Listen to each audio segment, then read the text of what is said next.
Je vous salue, vous qui croyez en Dieu, qui aimez Dieu de tout votre cœur, qui avez confiance en Jésus-Christ, sa parole éternelle.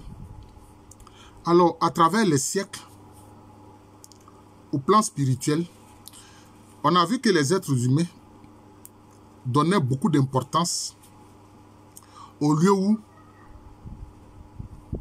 la divinité, ou pour certains les divinités, faisaient l'objet de culte, notamment pour ceux qui étaient des polythéistes comme les anciens Grecs, les Romains, etc. Les Caucasiens en général. Voilà. Oui, ils avaient plusieurs divinités. En Afrique, ce n'était pas le cas. Il y a un nom qui désigne toujours le Créateur. Et donc, le temple est un lieu sacré. Alors, celui qui essaie de désacraliser le temple, il peut être mis à mort. Il peut être mis à mort. Concernant, par exemple, les Hébreux, quand ils ont construit le premier temple de Jérusalem, c'était le lieu sacré. C'est là où Dieu était pour eux, puisque Dieu était dans le Saint des Saints. Parce que l'arche de l'Alliance, où Dieu se manifeste, était dans le Saint des Saints. Ouais. Donc, le temple est sacré. Le temple est sacré. Parce que c'est là que Dieu réside, dans l'arche de l'Alliance. Vous voyez? C'est ça. Même dans nos églises catholiques, le Christ est où?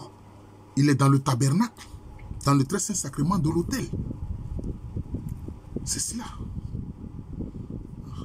Quand on met l'hostie consacrée dans la monstrance, qui est, bon, je ne sais pas comment je vais décrire ça, ceux qui sont catholiques qui connaissent la monstrance.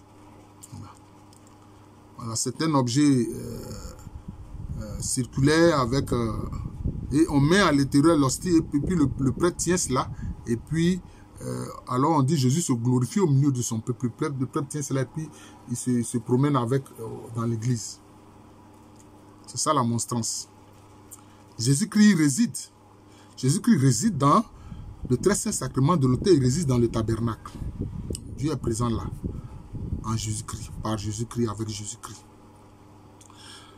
Chez les musulmans, on a vu le cas des juifs, chez les musulmans c'est quoi? Quelle est la maison de Dieu? Mais c'est la Kaaba. C'est la Kaaba. C'est Bait Allah. C'est-à-dire la maison d'Allah, la maison de Dieu. C'est comme ça. Vous comprenez? Et puis aussi la mosquée, bon, c'est le lieu où on prie Allah. Où on loue Allah.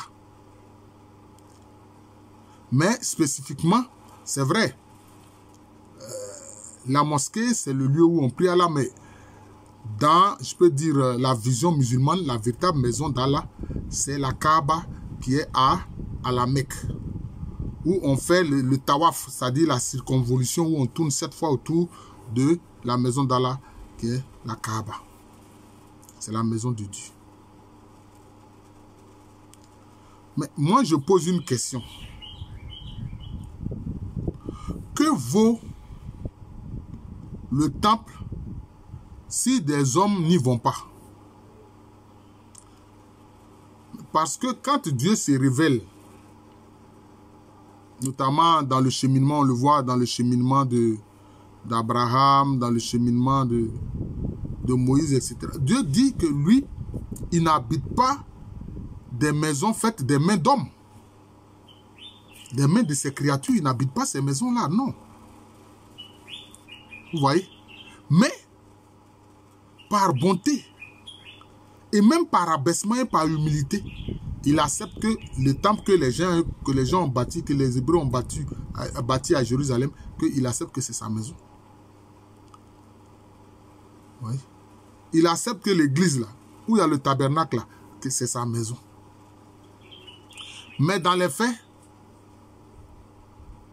c'est pas ça sa maison. Parce que si les hommes ne fréquentent pas ce temple, à quoi cela sert? Si les gens ne fréquentent pas les synagogues des Juifs pour y lire la Torah, etc., ça sert à quoi? Ça ne sert à rien. Si les gens ne fréquentent pas les églises, ça devient des maisons ordinaires. Si les gens ne fréquentent pas la mosquée, ça devient une maison ordinaire. Si les gens ne vont pas faire les rites autour de la Kaaba et de la grande mosquée qui s'y trouve, bon, ça devient une maison ordinaire. Est-ce que vous comprenez? Donc finalement, qui fait la maison de Dieu?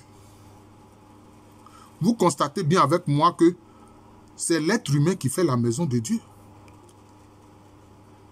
Et je dirais plus, c'est l'être humain la maison de Dieu.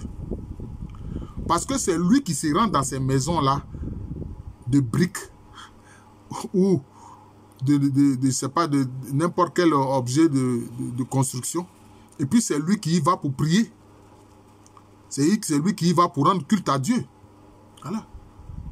Si des protestants, des frères des églises catholiques ne vont pas dans leur temple, hein, pour louer et adorer le Seigneur, le temple là devient une maison ordinaire. Donc finalement, quelle est la maison de Dieu? On le voit par exemple dans le livre de la Genèse, quand Jacob, Israël, il a passé une nuit et puis il a utilisé une pierre comme oreiller. Et puis Dieu s'est manifesté à lui. Enfin, il a eu une vision d'une échelle qui est sur terre et qui s'élève jusqu'au ciel, qui touche le ciel. Et il a vu les anges de Dieu monter et descendre de cette échelle-là. Mais quand il s'est réveillé de cette vision-là, qu'est-ce qu'il a dit? Il a dit, mais ce lieu est habité par Dieu. Et qu'est-ce qu'il a fait? La pierre qui lui a servi de tête d'oreiller, là, il a oint ça avec de l'huile et puis il a appelé ça Bethel, maison de Dieu. Vous voyez? Jacob a pris une simple pierre et puis dit ça là, c'est maison de Dieu. Bethel, maison de Dieu. Beth, maison, El, Dieu. Maison de Dieu. Oui. Dans la tradition musulmane, on dit que c'est Ibrahim, le patriarche Ibrahim ou Abraham, et son fils Ismaël, c'est eux qui ont bâti la Kaaba. Oui. Qui est maison de Dieu. Mais Dieu est plus... L'univers même ne peut pas contenir Dieu. Alors donc ce n'est pas une simple maison bâtie par des hommes qui va contenir Dieu. Ça vous le savez. Même l'univers ne peut pas contenir Dieu. Mais Dieu veut habiter le cœur de l'homme qui le recherche d'un cœur sincère. Vous comprenez? Donc c'est ça. Donc finalement, la maison de Dieu c'est qui? C'est l'être humain. Ah oui, la maison de Dieu, finalement, c'est l'être humain. C'est l'être humain. Parce que sans lui, les bâtisses faites pour Dieu, si l'homme ne les fréquente pas, ça devient des bâtisses ordinaires et puis ça tombe en ruine. Vous comprenez? C'est cela. C'est pour ça que vous remarquerez que le Christ, il parle toujours, hein, d'habiter en lui et lui en nous. Voilà. Il dit, celui qui m'aime, mon Père et moi, nous viendrons faire notre demeure en lui. Donc c'est cela. C'est ce que Paul a enseigné en disant, Christ en nous. Mais chez les musulmans qui sont des gens de la loi, de la charia, dans le Coran, Dieu dit, je suis plus proche de mon serviteur que sa veine jugulaire. Or, la veine jugulaire, c'est le nerf qui est ici, là. Le gros nerf qui est ici, là.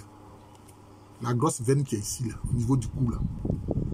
Allah dit que lui, il est plus proche de son serviteur que la veine jugulaire de ce serviteur-là. Donc, indirectement, cela veut dire quoi? Cela veut dire qu'il est en toi, cher frère musulman. Mais, au plan canonique, on n'ose pas dire cela. Au plan canonique, on n'ose pas dire cela parce que l'islam met l'accent sur la transcendance divine. Mais les chrétiens, ils mettent l'accent sur l'immanence divine. C'est-à-dire que Dieu qui s'est fait tellement proche qu'il ose venir habiter en l'homme. Voilà. Le Saint-Esprit est descendu pour habiter en l'homme. Voilà. Le Saint-Esprit habite en l'homme. Donc Dieu habite en l'homme. Pour pouvoir transformer ses pensées, son cœur, ses sentiments, pour que tout ce qu'il va faire soit conforme à la volonté de Dieu. Mais simplement ce verset où Allah dit qu'il est plus proche de son serviteur que sa veine jugulaire, ça comprend.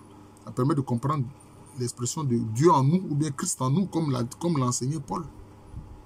Vous comprenez? Donc c'est cela. C'est important. Finalement, le temple de Dieu, c'est l'homme. L'église de Dieu, c'est l'homme. La mosquée de Dieu, c'est l'homme. La synagogue de Dieu, c'est l'homme. La Kaaba de Dieu, c'est l'homme. Voilà. C'est cet enseignement que je voulais donner. C'est pour ça que je dis, c'est vrai, je ne m'en cache pas, je suis chrétien catholique. Mais l'enseignement que je donne, c'est pour aider tous mes frères qui croient en Dieu, quelle que soit leur tendance, leur dénomination. Voilà. Chez les catholiques et chez les chrétiens en général, ça, Dieu en nous, Christ en nous, Paul a enseigné cela. Donc dans la lecture de Paul, ça, on voit ça. Quand Paul dit, ce n'est plus moi qui vis, c'est Christ qui vit en moi. Quand il a dit aux Corinthiens, ne savez-vous pas que vous êtes le temple du Saint-Esprit, que le Saint-Esprit habite en vous? Voilà, donc ça, c'est ça. Mais c'est cela. Et c'est pour ça que, même si quelqu'un vient profaner une église, il ne faut pas tuer cette personne-là. Il faut lui parler. Si quelqu'un même vient profaner une mosquée, il ne faut pas le tuer. Il faut lui parler. Voilà. Il fait comprendre que, d'abord, l'homme, c'est lui le temple de Dieu. Voilà, c'est lui la mosquée de Dieu, c'est lui la synagogue de Dieu, c'est lui l'église de Dieu. Voilà.